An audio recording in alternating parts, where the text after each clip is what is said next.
dois, três, iniciando a gravação aqui com vocês, meus queridos alunos da Universidade de Taubaté. Eu, professor André Augustinho, venho com vocês aqui, estamos adentrando a quinta semana de quarentena, de isolamento social, de aulas aí via telepresencial, mantendo então esse contato para garantir o semestre a todos vocês, meus queridos alunos. Essa dinâmica de aula, ela proporciona aí uma vinculação graças às mídias sociais, graças à internet, graças a essa evolução. Se temos a tecnologia, vamos usar a tecnologia a nosso favor. E a Universidade de Taubaté, de forma brilhante e rápida, enfim, galgou aí com o sistema EVA, melhorou o sistema EVA e agora o sistema EVA, cada professor já tem aí o seu respectivo portal EVA, onde o professor alimenta arquivo, onde o professor alimenta atividade, onde o professor pode alimentar a sua aula, videoaula. Eu optei por criar um canal no YouTube para não sobrecarregar aí o sistema EVA, então eu descarrego as aulas no YouTube e do YouTube eu gero o link para dentro do sistema do EVA. E essa trajetória aí, enfim, essa possibilidade das nossas aulas, ela se dá inicialmente, falo aqui especificamente das minhas disciplinas, eu gravo ela com um computador de mesa, com um notebook e com o celular para gravar os áudios, por meio de um aplicativo que chama Via Vídeo Brasil. Esse aplicativo ele é passível de compactar essas aulas, enfim, então ele minimiza aí no ato do carregamento, enfim, deixando a aula mais leve. Pode ser que haja ao final uma perda de qualidade na imagem, enfim, mas ele consegue compactar, enfim, o vídeo de forma a viabilizar, enfim, um acesso mais proveitoso aí ao aluno, certo? Esse programa ele é pago e eu realizo aí o pagamento dele mensal, enfim, mas é em prol aí de uma melhor conexão e troca com vocês. Legal? Bom, então estamos aí numa quinta semana. Essa quinta semana aí, volto a dizer, a cada dia mais estou com saudades da sala de aula, do contato presencial, mas estou cumprindo o isolamento. Eu saio da minha residência, venho aqui ao meu escritório, onde eu montei um mini estúdio, enfim, com duas máquinas, uma de mesa, um notebook, mais o celular, são 3 máquinas aqui para realizar a gravação dessa aula. Tem uma adequação de luz diferenciada aqui para que seja possível o aluno também ter, na medida do possível, uma boa imagem, uma boa troca de som, enfim, tudo isso, enfim, para melhorar e deixar mais proveitoso o nosso contato aí telepresencial nesse momento de pandemia. As notícias aí são novas, as notícias são outras. Haveria aí o fim de um decreto do governo do estado no dia 22 de abril. Algumas coisas parecem que irão abrir, outras não, e estamos nessa mitigação aí de renovação. Há ensejo a nível municipal do prefeito com a Câmara de Vereadores, enfim, de um elastecer nesse prazo, enfim, de quarentena, de isolamento, mas também com um retorno aí de cunho vertical às atividades econômicas, desde que no município aí ainda não foi aprovado. É um projeto que está aí sensível exatamente nessa nossa semana aqui do dia 19 de abril ao dia 25 de abril, a nossa quinta semana de aulas. A possibilidade de retorno pouco a pouco de algumas atividades, desde que as pessoas estejam devidamente com a máscara de proteção, enfim, tapando o nariz e a boca, e também com questões de higiene de álcool gel, um atendimento diferenciado em supermercados com higienização, o transporte público com higienização também diferenciada para esse retorno gradativo aí das atividades. Eu vejo que as questões de sala de aula, enfim, creio que para esse semestre, mas não sei quais são aí as próximas diretrizes, não haverá aula presencial, de nosso contato presencial. Acho que as questões aí de bares, shows, sala de aula, onde a aglomeração é efetiva e pode ser aí modificada, enfim, os shows estão ocorrendo lives, as questões jurídicas aí também estão sendo feitas lives, né, denominadas aí, a nossa troca via telepresencial também aqui de sala de aula. Então as atividades, na medida do possível, que podem continuar nessa batida do home office, tanto atividade jurídica, aí todos estudantes de direito, enfim, do meio jurídico, por hora os prazos processuais ainda nessa quinta semana permanecem todos suspensos, já há indícios aí que no início do próximo mês, do mês de maio, enfim, os prazos processuais já retornam, mas as atividades ainda não retornarão de forma efetiva, retornam os prazos, mas nessa batida ainda do home office, não uma abertura total aí, graças à atividade e à evolução também processual. Hoje processos aí físicos em fase de execução, todos eletrônicos, processos que iniciaram, enfim, desde 2012 em diante também, todos aí eletrônicos. 2012 não, a partir de 2015 em diante, 16, todos efetivamente eletrônicos, corrigindo aí. Então nessa onda de processos digitais, enfim, existe uma evolução efetiva aí dos processos. Bom, não, pensando aqui em relação, nossa, estou confuso aí, quando que iniciou os processos digitais aí de forma mais abrangente? Eu acho que na minha época dos bancos acadêmicos eram físicos, não sei, vamos levar aí a partir de 2010 todos os processos aí digitais, enfim, e isso é muito bom nesse momento de pandemia, enfim, para que não haja uma paralisação efetiva. A questão processual digital, a atividade de advogados, promotores, juízes, servidores públicos, na possibilidade de utilizarem aí a tecnologia, as máquinas, os computadores para manterem aí os serviços jurídicos atuantes. Bom, serviço educacional, enfim, de ensino, autorizado pelo MEC, essa modalidade telepresencial, enfim, viabiliza aí que o aluno não perca o semestre. Volto a dizer sempre isso em todas as aulas, enfim, que pode ser que alguns alunos estejam sentindo aí de forma sensível uma não aproximação com o professor, com os alunos, enfim, mas é uma modalidade diferente e que foi aprovada. E ela busca fomentar e manter o contato aluno e professor para garantir o semestre do aluno, para garantir o perpassar, né, na verdade o passar do conteúdo por meio dessa nossa troca aqui.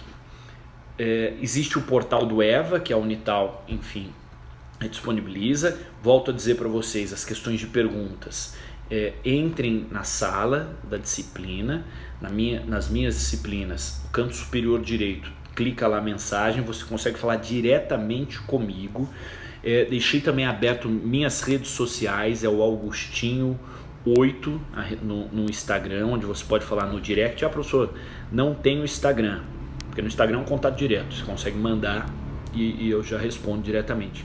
Tem o meu e-mail também, que eu disponibilizei, onde você consegue fazer a pergunta pelo e-mail, mas o procedimento mais rápido é o Instagram, no Augustinho8, e também no portal EVA, onde você clica na mensagem e aparece para mim lá um chamamento em vermelho, enfim, onde você consegue sanear eventuais dúvidas aí que tem, anote as dúvidas, enfim, enquanto você assiste às nossas aulas. Passamos pelo programa Zoom, Teams da Microsoft, foi definido aí pela maioria e aí de todas as salas, de todas as disciplinas na qual leciono na Universidade de Taubaté, a utilização das aulas no YouTube, onde as aulas então eu realizo ponto a ponto, a aula que eu faço ela focada ao conteúdo programático, enfim, pontual, cada aula de acordo com cada semana, definição, a gente abre aí as perguntas via chat, via mensagens direta com o professor, e elas são alimentadas no YouTube, no meu canal, André Augustinho, e do YouTube eu alimento no portal Eva. Adianto a vocês que por vezes pode haver um atraso e vem ocorrendo aí, alguns alunos já falaram até direto comigo no Instagram, enfim, os representantes de sala no WhatsApp. É também diferente para o professor nesse momento, eu sinto falta da sala de aula, e aí exige um trabalho diferenciado de compactação dessas aulas, de alimentação no YouTube, do YouTube carregar para dentro do EVA, enfim, são inúmeras turmas, inúmeras disciplinas, e aí exige uma preparação diferenciada do docente. Então peço até desculpas aqui nesse vídeo da quinta semana por um atraso no alimentar das aulas no portal. Mas agora o portal tá bacana, tá bem bonitinho lá, tá todas as turmas ordenadas, enfim, na verdade desde a terceira semana eu venho ordenando, mas agora eu fechei aí na quinta semana, você que me acompanha, suas aulas estão bem concatenadas, tá bem bacana, tem a diretriz em um documento Word, onde tem a diretriz pautada do conteúdo da semana, e logo abaixo tem um link via chat, onde você consegue acessar a aula no YouTube, você consegue assistir a aula dentro do portal Eva, enfim, consegue fazer perguntas para o professor. Então essa questão está bem concatenada, bem encaixadinha. Em relação ao Covid, aí eu já estou cumprindo todas as diretrizes, enfim, desde das notas iniciais, espero que vocês também estejam cumprindo. O projeto de lei de Taubaté não foi aprovado ainda, mas eu já saio sempre com a máscara, enfim, independente de multa ou não. Acho que a máxima de cada um é preservar a sua saúde e a saúde do próximo. Chega até ser um pouco, não abusivo, mas abusivo, né? Mas dentro de algo, algo ridículo, enfim, ter que multar as pessoas porque as pessoas não têm um bom senso, e aí temos que pautar no bom senso de não usar a máscara para proteger o próximo. Então, vamos usar a máscara, meus queridos, vamos usar o álcool gel, evitar de sair das residências, vamos evitar a disseminação desse vírus. É muito bom que Taubaté não foi atingida ainda, vamos dizer assim, tem casos pontuais, enfim, de um colega advogado que, graças a Deus, ele, independente da religião de cada um, enfim, graças a uma fé maior, ele saiu aí do hospital, um colega nosso aí, um advogado, e saiu agora essa semana. Enfim, eu vim acompanhando o caso dele nos grupos de advogados, nos grupos de professores, e estou muito feliz com isso. Um grande amigo, inclusive, é um advogado, mas também é um amigo pessoal, tanto de futebol, de proximidade, de academia, enfim, e graças a Deus ele saiu dessa e passou pelo coronavírus 100%, e um caso aqui da nossa cidade de Taubaté. Bom, então, passando isso, vamos seguir aí o nosso conteúdo programático, atrelado à disciplina, cumprindo então nessa quinta semana. Volto a dizer que essas aulas aqui telepresenciais, como a dinâmica não tem as perguntas direto dos alunos aí de sala de aula, às vezes uma piada distinta, às vezes uma paralisação, uma fixação de conteúdo, uma troca, um passar na lousa do conteúdo, enfim, a aula fica mais dinâmica e é possível passar mais conteúdo aqui no telepresencial em um menor tempo de espaço. Então, na verdade, a nossa matéria aqui eu vou reduzindo pouco a pouco, mas estamos adiantados nessa modalidade telepresencial. Na verdade, seguindo o conteúdo programático, é um conteúdo programático voltado para sala de aula presencial, ali onde tem a troca com a luz, enfim, quando e eventualmente os professores que usam retroprojetor, PowerPoint, enfim, quando estamos nessa nova dinâmica, o conteúdo programático ele é alimentado e adequado, e o conteúdo programático já está alimentado para todos vocês no portal EVA, desde da segunda semana de aula, já está lá, tem um plano de ensino, a ementa, os objetivos, enfim, tudo concatenado para o aluno. E aqui o nosso conteúdo ele é mais direto, enfim, eu passo para vocês já o fio da meada, enfim, pronto e adequado das nossas matérias que devem ser abordadas aí dentro de cada disciplina, na verdade cada tópico da matéria que deve ser abordado. Bom, com isso então, passada essa parte introdutória de evolução e que havia falado para vocês na semana passada, os efeitos ainda estão de forma bem tocantes nos Estados Unidos, ainda não atingiu o Brasil, espero que não chegue aqui de forma abrupta, mas para isso precisamos nos preservar. Legal? Bom, com isso então vamos adentrar agora aqui o nosso conteúdo programático, pautado para a aula de hoje da quinta semana. Legal? Bom, minha turminha do quinto A, seguindo então agora nessa quinta semana, o nosso encontro aí perpassando então já por muito tempo aí do coronavírus. Quinta semana, o conteúdo programático, meus queridos, da aula de hoje do quinto A de Direito Civil é acerca então, continuando aqui, sobre evicção. É o sétimo tópico número 7 aí do nosso conteúdo programático, e o tema da aula de hoje é evicção.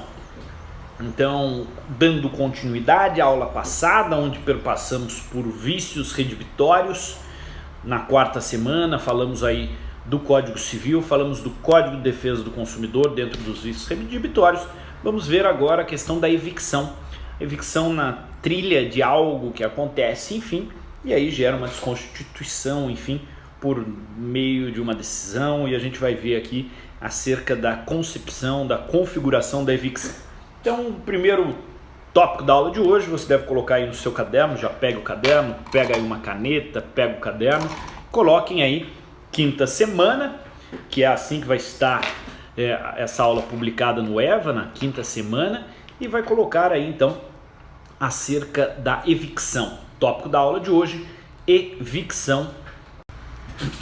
E continuando aqui, a evicção também está no Código Civil, na verdade na continuidade aí dos vícios redibitórios, onde vai até o artigo 446, a evicção inicia-se aí nos artigos 447 a 457 do Código Civil.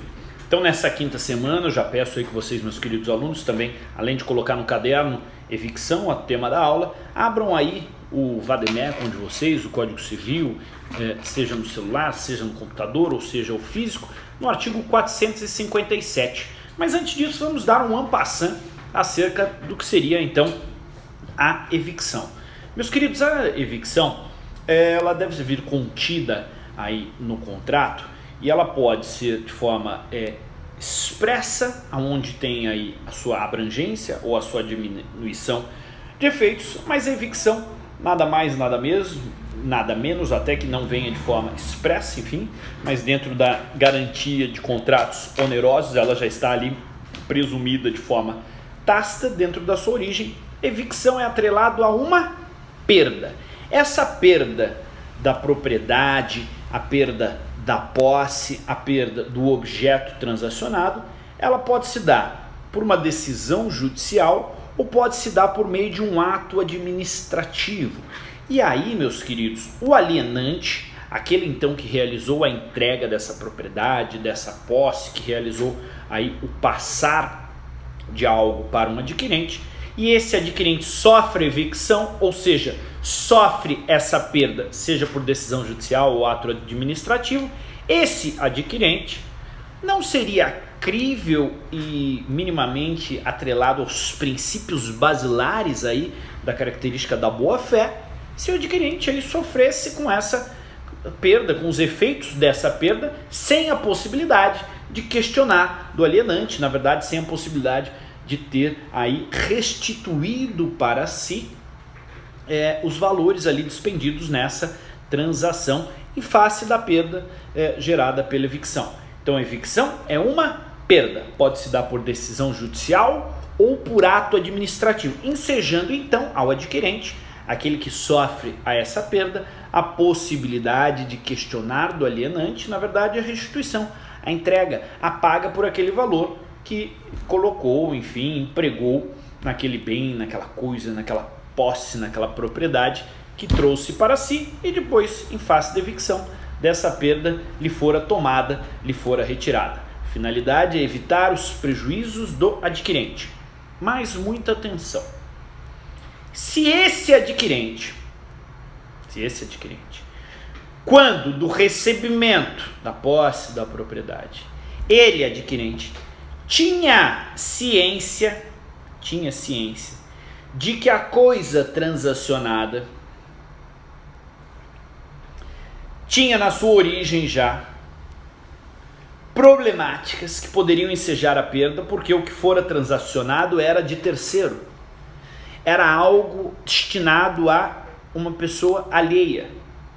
E aí, quem age de má fé, quem quer dar uma despertão, sendo o adquirente aí nessa conjectura, já sabendo que o que estava sendo transacionado era algo de terceiro, algo alheio que não poderia ser transacionado, não poderá se valer o adquirente da sua própria torpeza, certo? Porque senão estaria aí chancelado o caos e a barbárie, na possibilidade de viabilizar ao adquirente que, mesmo sabendo que estava sendo transacionado, aquilo que lhe foi destinado era de terceiro, era alheio, ele manteve a contratação, ele manteve aí o espectro contratual e foge da conjectura da boa fé contratual e não pode aí ser beneficiado com a própria torpeza. Legal? Essa é uma conjectura aí do adquirente. Bom, mas a garantia máxima da figura da evicção é manter o alienante como um garantidor em face de eventuais perdas ao adquirente.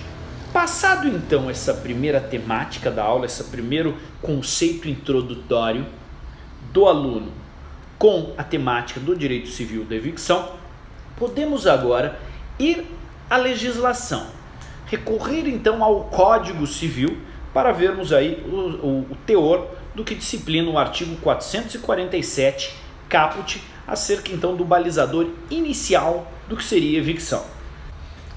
Vejamos aí comigo o que diz o artigo 447 do Código Civil. Acompanhem aí você, da casa de vocês, no Vademecum ou no Código Civil. Vou ler para vocês os artigos 447 e 457, começando pelo 457. Nos contratos onerosos, muita atenção, a relação contratual onerosa. Nos contratos onerosos, o alienante, aquele que vende, responde pela evicção, ou seja, o alienante, aquele que vai vender, que vende, ele responderá pela perda. Bom, ponto final. Ainda no 447, subsiste essa garantia, ou seja, é mantido a garantia, ainda que a aquisição tenha se dado em asta pública. Então, questões aí de penhora, enfim, levado a leilão, levado a asta pública, também subsiste a mesma garantia em relação à evicção, à perda, que deve ser mantida pelo alienante no caso aí de uma aquisição por parte do adquirente do bem. Então, o adquirente deve estar aí resguardado com um manto em face de eventual perda por uma questão pré-existente naquela conjectura de um contrato oneroso. Importante aí identificar no seu caderno, agora que já tivemos um conceito, já tivemos uma definição do 447, quem são as partes dentro da conjectura da evicção. Legal? Acompanhem comigo aí e escrevam agora aí no seu caderno partes. Partes, dois pontos. Partes, dois pontos. Partes, dois pontos. Estou aguardando aí com vocês, escrevam partes, dois pontos. Partes, dois pontos. A, você vai escrever A e vai pôr à frente alienante. Então temos as partes. A, alienante, em uma linha. Pule uma linha, escreva B. Então, partes, dois pontos. Pula uma linha, escreve alienante. né? A, alienante. Pula uma linha, B, escreve evicto, evicto, 2 pontos. Evicto, evicto, 2 pontos. Pula uma linha, escreve C, evictor, evictor, evictor. Alienante, evicto e evictor.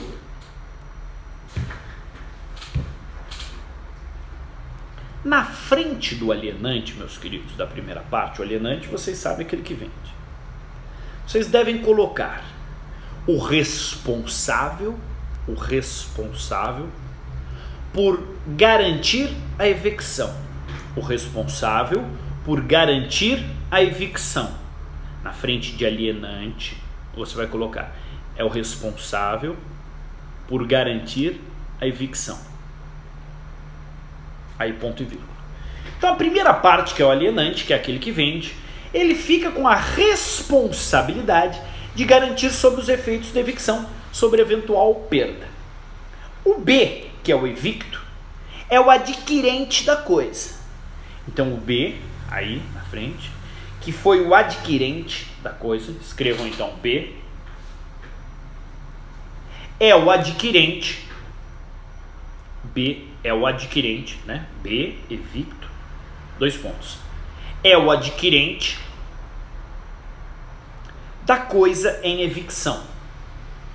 É o adquirente da coisa em evicção. É o adquirente da coisa em evicção. B, meus queridos, é aquele que comprou. Comprou. E ele, então, é o adquirente, aquele que compra, da coisa em evicção, daquela coisa que fora perdida, certo? E vamos ao C, que é o evictor. C, evictor, aquele que irá clamar, aquele que irá reivindicar. Evictor, então, coloquem aí, evictor, 2 pontos. É o terceiro que irá reivindicar o bem. Então o C, evictor, 2 pontos, é o terceiro que irá reivindicar o bem. O alienante vendeu e fica aí com um manto de resguardar por eventual perda. O B é o adquirente, é o evicto, na verdade, que tem aí o seu bem em face da evicção, o seu bem perdido, certo? É o adquirente, é o evicto. E o evictor é aquele terceiro que reivindicou, falou, opa, para tudo. A transação entre A, alienante, e B, evicto, ela tem aí uma problemática. Porque na verdade esse bem é meu, eu sou o terceiro alheio a essa relação e esse bem é meu. Então eu sou, né, o terceiro, o evictor, é o que reivindicará o bem que fora transacionado. Legal ter esse escopo das partes. Alienante, evicto e evictor. Beleza? Passado nas partes, para o seu caderno ficar bem completinho, bem bacaninha, coloquem aí outro tópico. Então temos o primeiro tópico das partes, coloquem aí um segundo tópico, requisitos. Requisitos, sublinha, bacana, põe 2 pontos, requisitos. A gente vê agora quais são os requisitos, enfim, da evicção.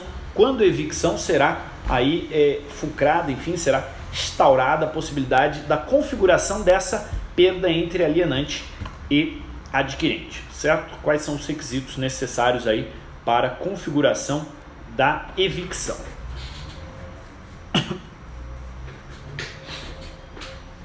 Primeiro requisito, você pode colocar 1. Primeiro requisito, você pode colocar 1. Onerosidade da coisa transacionada. Primeiro requisito é onerosidade da coisa transacionada. Ou seja, aquele bem que for adquirido na aquisição tem que ser aí um bem, tem que ser uma relação de cunho oneroso. Então, onerosidade na coisa transacionada.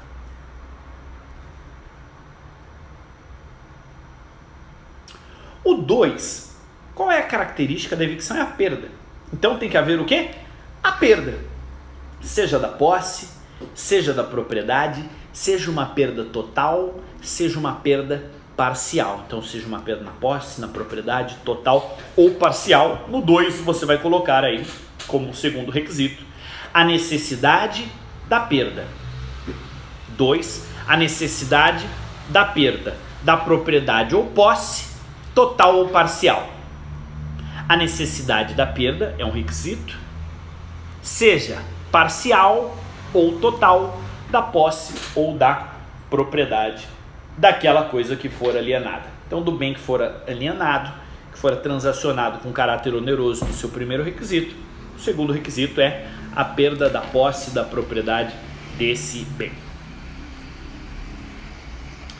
O terceiro requisito é o requisito do não saber, é o requisito da ignorância.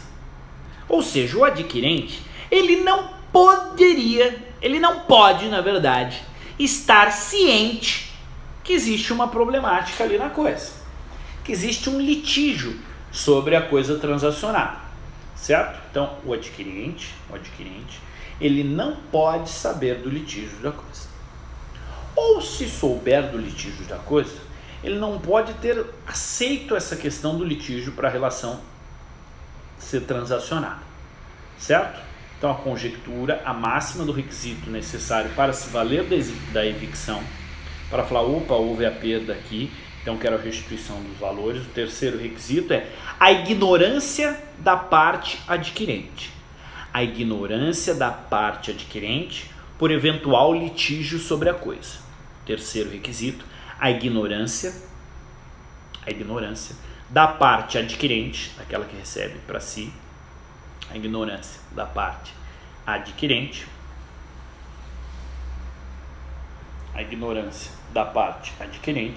por eventual litígio sobre a coisa transacionada, certo? Esses são aí os requisitos para a conjectura da evicção. Um quarto requisito para incluirmos aí a figura do evictor, que é aquele que reivindica o bem. Um quarto requisito é o direito do evictor anterior à alienação, certo? Aquele terceiro que questiona a coisa para se valer da evicção, da perda e aí da tomada, na verdade ele já tinha que possuir um direito anterior, certo? Na relação da transação, enfim, da alienação. Ou seja, o evictor, ele já deveria, o quarto requisito, então o quarto requisito você vai colocar já haver de existência, né? O há de haver, já haver de forma pré-existente, o direito do evictor sobre a coisa alienada.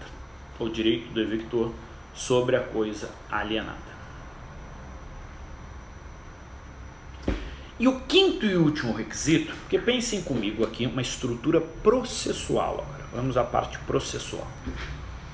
Tem A, alienante, que vendeu a coisa para B, adquirente. E tem a figura do C, que é o evictor. Pensem comigo vocês nessa figura desse terceiro, do evictor. Vocês vislumbram que tem um B, que foi o adquirente, com a posse, com a propriedade total ou parcial de algo que é seu, terceiro evictor. Você vai ingressar com um processo contra aquele que está com a coisa que é sua. Você vai ingressar com um processo para questionar e falar, opa, para tudo, eu sou o terceiro que deveria estar com esse objeto, com essa coisa, com essa propriedade, com essa posse. Isso é meu. O evicto, por sua vez, vai falar, opa, para tudo, eu estou aqui de boa fé. Eu adquiri esse bem, essa coisa, de boa fé. Eu estou aqui de boa fé, eu não posso ser prejudicado. E o evictor vai falar, meu amigo, a coisa é minha, dá pra cá, é minha. E o evicto vai falar, opa, não, eu comprei isso, eu adquiri isso dentro de um contrato oneroso. Aí, a conjectura disso é haver o quê? A denunciação da lide. Acompanham comigo isso? Tem que haver aí a denunciação da lide. tem que denunciar esse processo, essa lide, esse litígio entre o evictor, que é o terceiro, que diz que a coisa é dele, e o evicto, que é o adquirente de boa-fé. E tem que denunciar essa lide, então, ao alienante. Tem que figurar na relação processual o alienante. Então, denunciação da lide ao alienante. Denunciação da lide ao alienante é aí o quinto requisito necessário para a configuração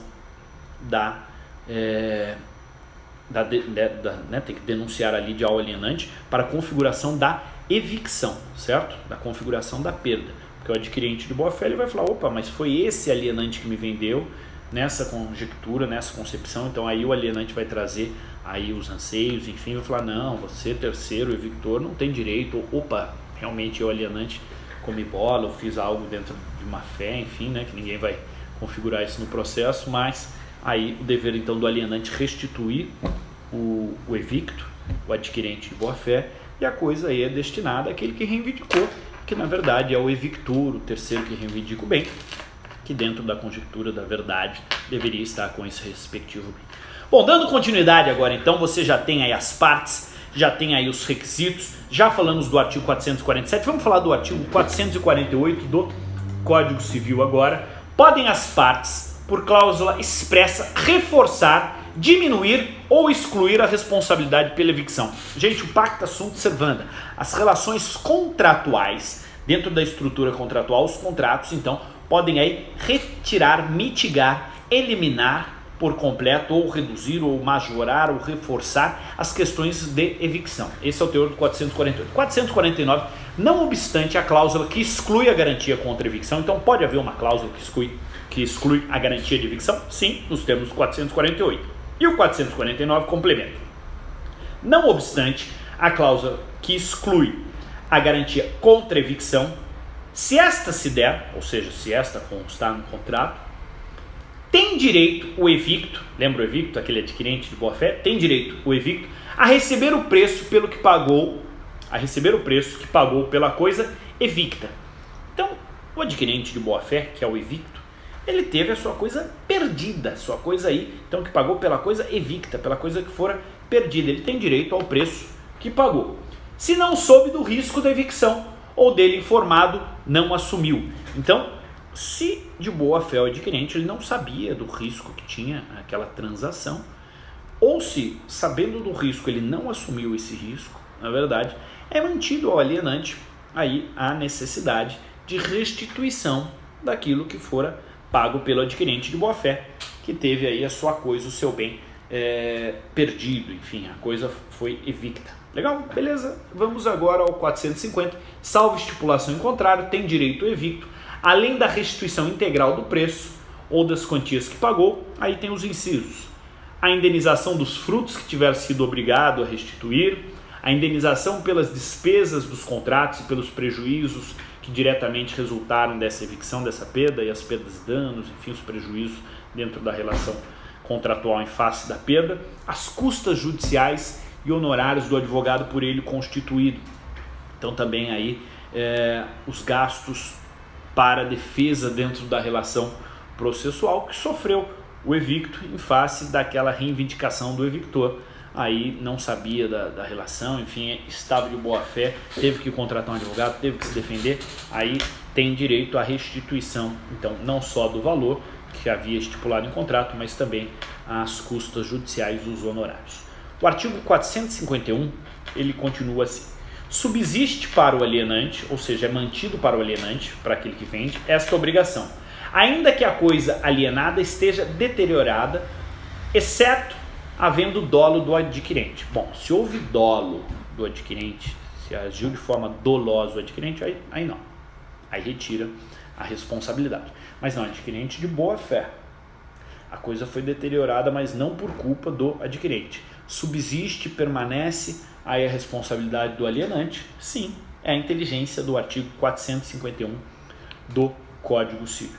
O artigo 452, por sua vez, se o adquirente, aquele que recebe, tiver auferido vantagens das deteriorizações e não tiver sido condenado a indenizá-las, então o adquirente foi lá, auferiam vantagem da deteriorização e não teve sido condenado a indenizá-las, ou seja, o adquirente não sofreu aí uma condenação necessária para indenizar em face do que fora deteriorado, o valor das vantagens será deduzido da quantia que lhe houver de dar o alienante.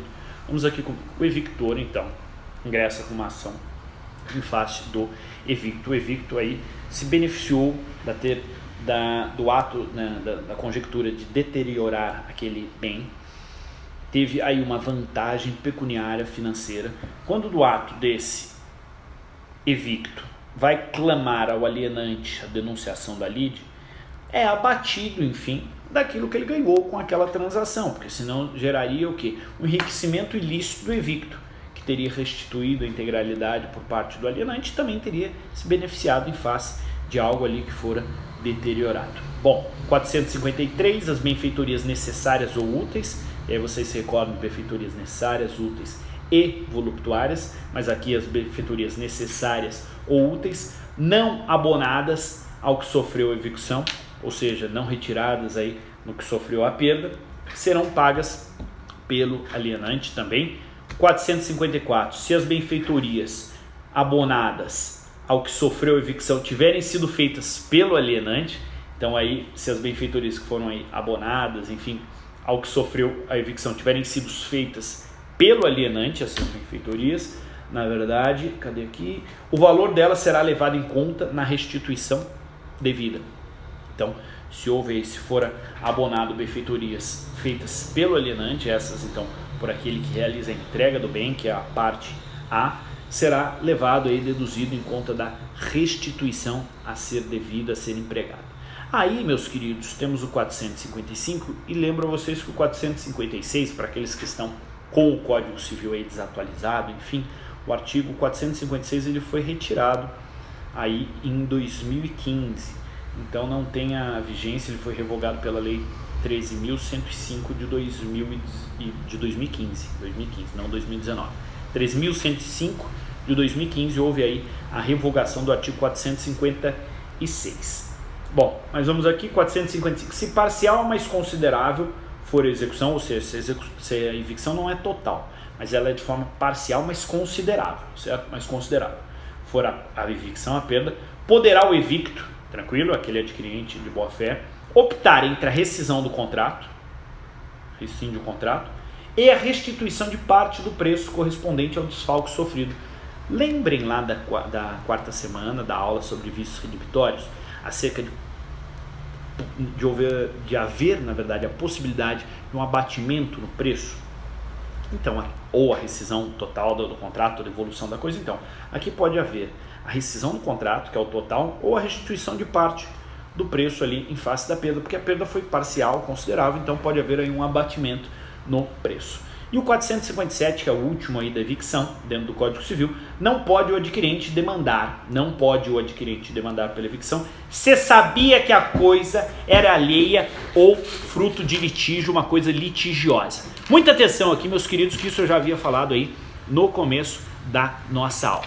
Se o adquirente age com má fé, sabendo que a coisa que estava sendo transacionada era oriunda de um litígio ou era uma coisa alheia a outro, não é possível se valer da evicção nos termos do 457 do Código Civil. Então essa é a máxima que a gente vai finalizando a aula de hoje, para vocês terem aí no caderno de vocês, que não é possível que o adquirente aí ele vai se valer, ele vai demandar, falando, opa, pera lá, evicção, perda aqui, se ele sabia que a coisa era litigiosa, que a coisa era fruto aí de terceiro. Então, não é possível aí que venha a se valer da evicção, que venha a se valer da própria torpeza aí, para querer um benefício em face dessa relação, dessa transação com a evicção.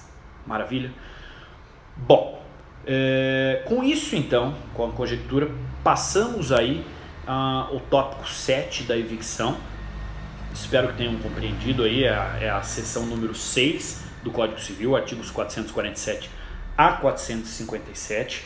certo? Evicção, e ela se dá, a evicção é a perda por decisão judicial, ato administrativo, e as partes alienante, evicto e evictor, passamos aí os 5 requisitos necessários, denunciação da lide ao alienante, e com isso terminamos a aula de hoje. Grande abraço a todos vocês, a aula está aí no EVA, e é isso. Tudo de bom, boa semana, estou com saudades de todos vocês. Estou com saudades, quero que volte logo às aulas presenciais, tá bom? Grande abraço aí a todos. Muita força, fé, luz e estudos.